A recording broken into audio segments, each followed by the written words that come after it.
I'm not going to try to make this like super crazy in depth or anything. If you watch the Pokemon anime actively, you probably know like a long list of reasons that it's good. Otherwise, why are you watching it? That you could talk about in terms of like what is underrated about Pokemon. But that's not quite what this is. This isn't me talking about like I will be saying some things about why Pokemon is good, but like I'm trying to talk about the most broad aspects of it because it is so misunderstood. And I want to more so fixate on like why people do underrate Pokemon. Like what are they wrong about? What are they getting wrong about it that's making them underrate it so heavily? And and and are they wrong? You know, like are they totally wrong to think so? Because on some level, I do think Pokemon is like an evil, infectious virus, right? It is like capitalism at the apex form. It is built to involve you at the youngest age possible and to keep you in it for as long as possible. And it has lots of addicting properties. You know, it's easy to spend a lot of money on. It's easy to spend a lot of time and public association on. But as capitalist beasts go, Pokemon gives back more than most. And I know there's lots of fans of the games who would disagree because they're like, you know, there's lots of things that are wrong with the games that I understand why people want more. But in terms of what you actually get, if you're being appreciative of it, Pokemon has delivered tremendously compared to anything else I grew up with. As a kid, I wanted every franchise I was into to be dominant. You know, I wanted it to be something I could find everywhere. Something that if there's a bunch of franchise options for something, my franchise is there. And Pokemon, when it first came out, was kind of at that level. But even then, it wasn't nearly as much as it was post Pokemon Go. Pokemon Go totally re solidified the existence of Pokemon in culture because it went from being something that was new and therefore popular to being something that was like somewhat nostalgic for some people and somewhat just like for kids for other people and just not really at a height of cultural, popularity, but it was still relevant. It was still there. It never went away. And then it came back to full force even bigger because it was like everybody who used to be into it was back into it and a new generation was into it as well. And now it's gotten to a level where it's like Disney, where it's cross generational, where parents are getting their kids into it because it's something they can do together. And so Pokemon was built from the ground up to be a socially connecting force. It was always meant to be something that is how you make your friends. You know, Nintendo revolutionized the idea of integrating themselves into they basically perfected parasocial relationships, but with them as a company. Like Nintendo presents itself as a company with a specific personality, with specific goals, with specific ideas of what they do. And so you can develop a parasocial relationship with Nintendo. And the part of it that gives back is that they form that relationship through connecting you to your other relationships, which is the healthiest way it could be, right? Like a let's talk about a really unhealthy, addictive form of capitalism, right? Like getting hooked on crack. Crack doesn't give you anything back. Crack doesn't give you a community. It destroys your body, it destroys your mind, and it leaves you a husk. You basically pay for the ability to destroy yourself in a way that's a little more fun than just simply dying, through the course of existence. So, Nintendo is also selling you like a somewhat more fun way uh, you know, to um, to die. But at the very least, they include instructions for how to better yourself. Like they gave you We Fit. They gave you the like, hey, you've been playing for an hour, you should maybe get up and walk around. They gave you social connectivity. They feel a sense of responsibility, and even if it's not like actually that deep for like the corporate end, it is their corporate identity. That sense of responsibility is what they're selling. And if you're buying into that, it's because you think that at least aesthetically that represents to you like something noble, something more long-term stable and accessible, something that will still be there for you. And again, Pokemon has kind of proven that. it's gotten to a level where it doesn't seem like it's ever going to go anywhere. You know, like how could you ever, what would make Pokemon die out as a franchise at this point other than like a substantial social upheaval in like the capitalist, like if by and large the fact that Pokemon is very capitalist was like something that made most people hate it, that would be enough to end it. But that's not where we're at. You know, like that's like the most far-flung extreme, and even people like me who are like pretty socialist still like Pokemon because we grew up with it, we were indoctrinated by it, and more than that, we still have friends through it. It still is fulfilling social needs. It still is a fun way to spend your time. It's still, the Pokemon are still cute.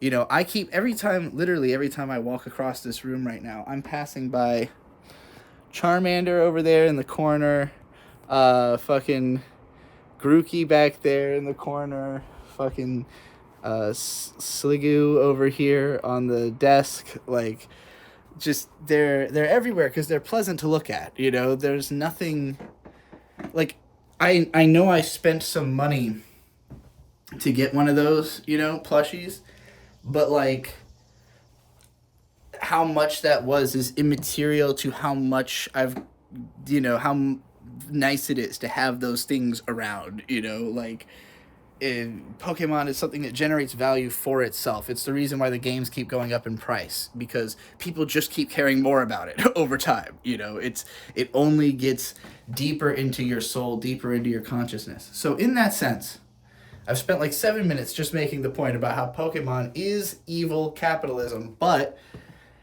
if you are in it and you develop a healthy relationship with it, it's hard to see that as the problem, as like an issue, you know, because there's so many other things that are so much worse. And like what people are comparing Pokemon to when they call it like an irresponsible capitalist thing, they're comparing it to other works of art that are usually even more irresponsible, even more capitalist. Like the fact that Pokemon is trying to be community, is trying to put empathy as like the main plot line of the show, that does have meaning. It does carry weight.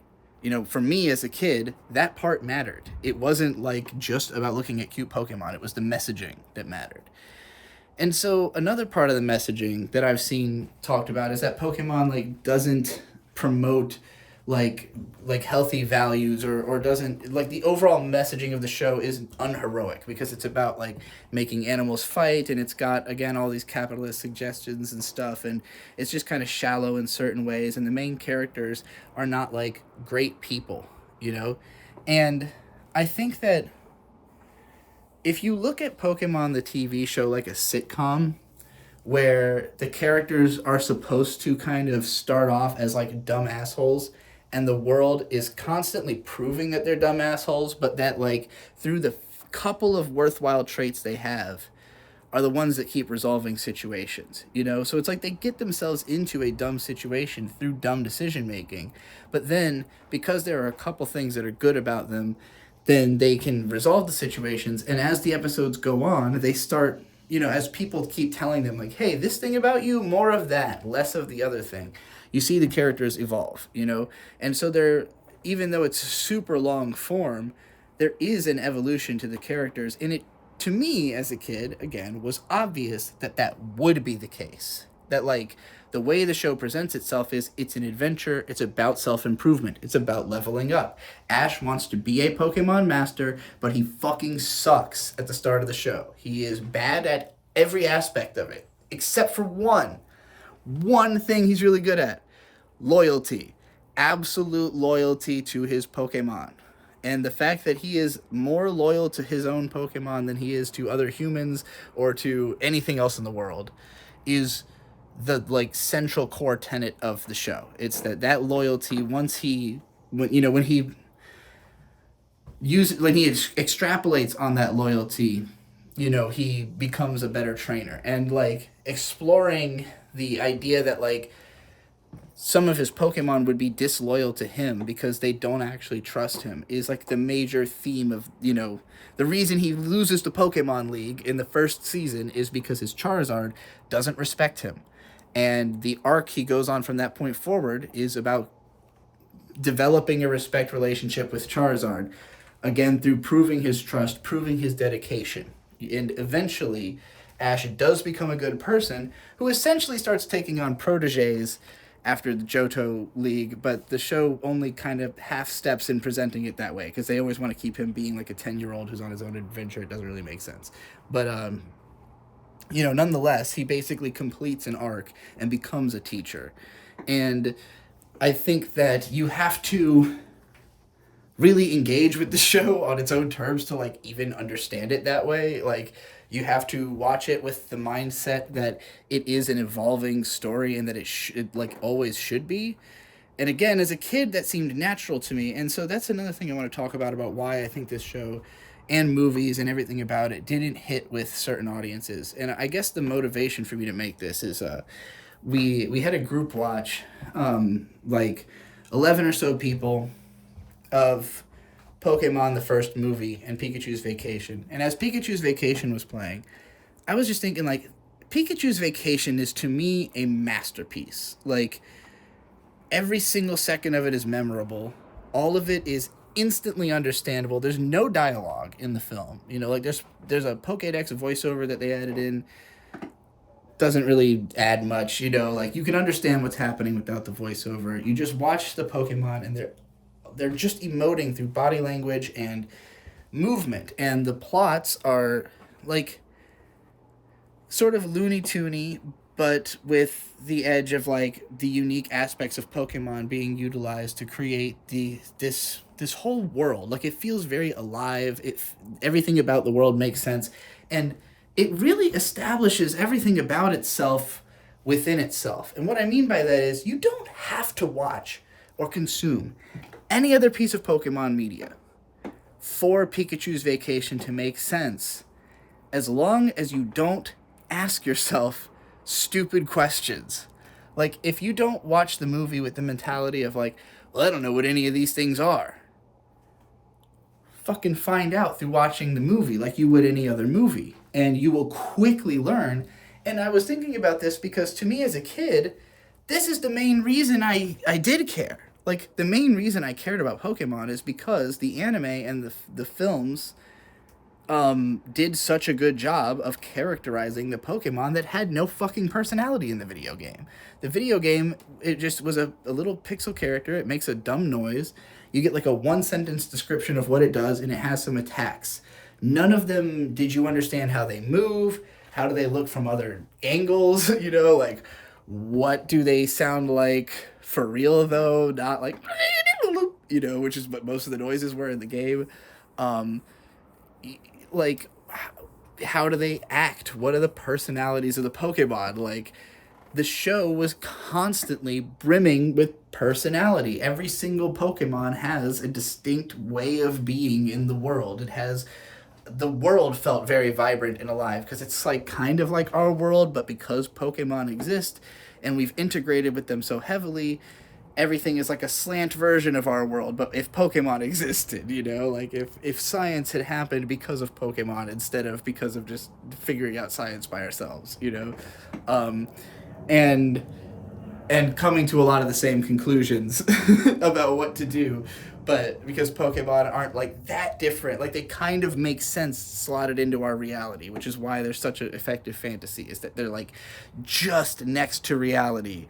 Is this idea of, but if animals had magic powers, like, and not like magic powers we can't understand for the most part. Some of them have, obviously you get into legendaries and shit later on. Or even, I guess, psychic Pokemon. But psychic Pokemon is kind of just an extrapolation of, like, empathy, the way it's presented in the show. Again, this is stuff you don't understand. Like, the video games never explain what the fuck a psychic type is. But if you watch the Sabrina episodes of the anime, you understand what a psychic type is. If you watch the fucking ghost type episodes, you understand what a ghost type is. Like, so the anime did most of the legwork in me caring about any of it. And, like, I keep thinking about, like, Roger Ebert watching Pokemon the first movie and just being like, I don't get it, I don't care. And it's like, I don't think it's hard to understand. Because for me, it was how I started understanding. Again, I didn't come into it like, oh, I guess, like, by the time of the first movie, I probably did recognize every Pokemon in the movie before seeing it. And I distinctly remember with Pikachu's Vacation that, Snubble and Meryl had never existed before. So that was my introduction to them, and it was my understanding of those characters. Like, oh, this is who Snubble is, this is who Meryl is. But, like,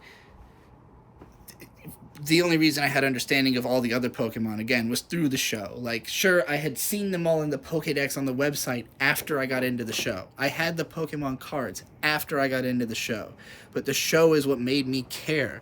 And so when people come to it and they're like, I feel like people decide that they're supposed to have some kind of outside context that would make them innately give a fuck about this stuff.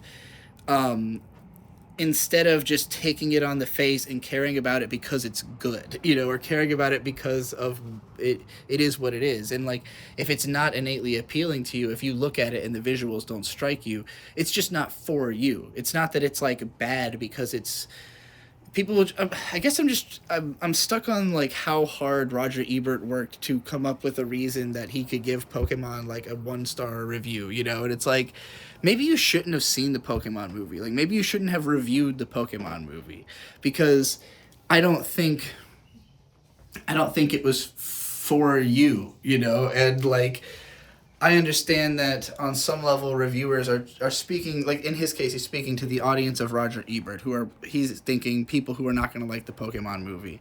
But, like, that would not be true in perpetuity. If you're looking at it as, I think he was looking at it as, this is a momentary thing. Like, this is just some pop nonsense that will evaporate once it's gone. And for me, watching it 20 years later with 10 people, some of whom hadn't seen it and were enjoying it, like, as though it were, just a good movie I'm watching for the first time with no nostalgia, I was like, I feel like you have to kind of look past what the movie is saying to really call it bad. Like, it has a clear message.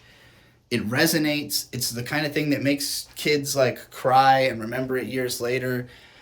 I don't think it's, like, structurally, it's a stronger film than most Disney movies. Like, most of those are fucking, like, just a bunch of songs and nonsense and crap I don't care about. Like, distractions, a plot that barely exists and has nothing to say, The Pokemon movie has, like, deep themes, dark imagery, cool scenes, like, great cinematography, great animation, cool designs, characters that read easily. Not all of them are, like, great characters. In fact, most of them are kind of shit characters, but, like, there's enough going on just between Mewtwo, Ash, and Mew to have in Team Rocket. There's enough going on between those characters in the movie for it to be a good time.